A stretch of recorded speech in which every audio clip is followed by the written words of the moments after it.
L'or bleu au cœur des débats entre universitaires et acteurs du secteur. À l'Institut Cervantes de Dakar s'est tenu un workshop visant à améliorer les capacités existantes dans l'utilisation des systèmes de dessalement au Sénégal. Un événement hybride organisé dans le cadre du projet E5DES, Recherche et innovation vers l'excellence en matière d'efficacité technologique, d'utilisation des énergies renouvelables, de technologies émergentes et d'économie circulaire dans le domaine du dessalement. Un événement co-organisé par l'Air Centre, l'Institut Technologie des Canaries et l'Université Assane Seck de Ziguinchor. Le rôle de l'université, c'est de mettre à la disposition de la société des résultats sur la base de la connaissance, de la recherche. Donc l'université, nous souhaitons, avec l'acquisition d'équipements aujourd'hui dans les laboratoires, former des jeunes dans le domaine du dessalement.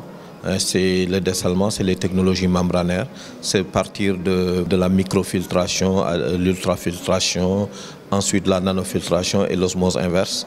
Et selon la qualité de l'eau à dessaler, il y a la technologie à choisir.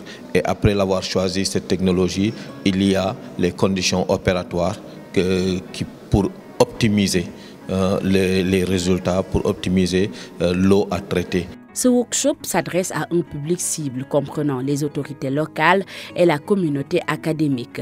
Les discussions ont tourné sur la disponibilité des ressources hydriques, l'apport de la recherche en énergie renouvelable et suivi des unités de dessalement en milieu rural. Lors des interventions, le professeur Amadou Gallo Diop, directeur de la recherche et de l'innovation, a beaucoup insisté sur la formation des jeunes dans ce secteur. Si on ne regarde pas derrière nous, qui sont les jeunes dames, les jeunes personnes, les jeunes garçons qui arrivent.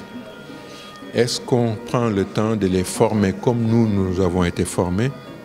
Est-ce qu'on prend le temps de leur inculquer des valeurs citoyennes, des valeurs morales encore meilleures que les nôtres, afin qu'ils puissent prendre le relais et que la vie continue dans notre pays, continue dans le monde avec un progrès sur tous les plans, sur le plan qualitatif, sur le plan des réalisations. C'est pour ça que j'ai insisté sur le fait que les universitaires, pour combler le gap qu'il y a en termes de bacheliers scientifiques, en tout cas ceux qui sont dans ce domaine, devraient, de manière coordonnée, en concertation avec l'éducation nationale et d'autres ministères, de plus en plus prendre des initiatives de sortir des cadres d'enseignement et de recherche. À l'intérieur du pays, des études ont révélé la présence du fluor dans l'eau, ce qui peut favoriser la fluorose. Selon le professeur Cheikh Bakelo, il faut évoluer les stratégies possibles pour favoriser l'approvisionnement en eau à travers le dessalement au Sénégal. Moi-même, je suis de santé publique.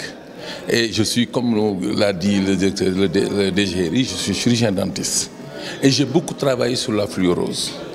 Parce qu'en son temps, effectivement, nous n'avions pas les moyens pour faire une enquête nationale. Et j'avais pris la responsabilité au niveau de notre institut de faire des recherches, mais parcellaires, dans certains domaines. Et j'avais fait beaucoup d'enquêtes sur la fluorose. Et c'est ce qui m'a permis d'ailleurs d'être dans le diapason de ce qui va se faire aujourd'hui.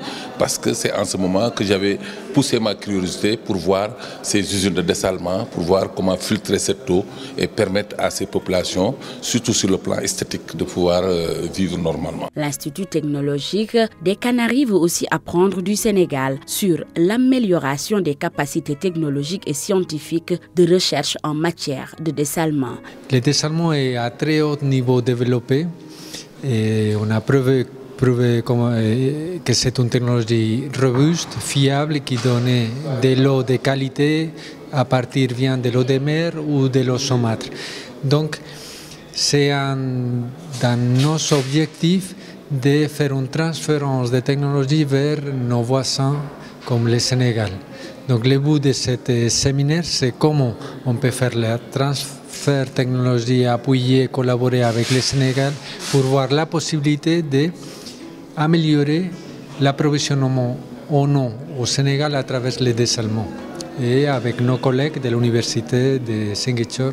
Sur 2 jours, les acteurs du secteur de l'eau ont échangé à travers ce workshop le développement des infrastructures et services nécessaires pour l'accomplissement du dessalement à moyen et long terme reste le mot d'ordre pour la réussite de ce projet.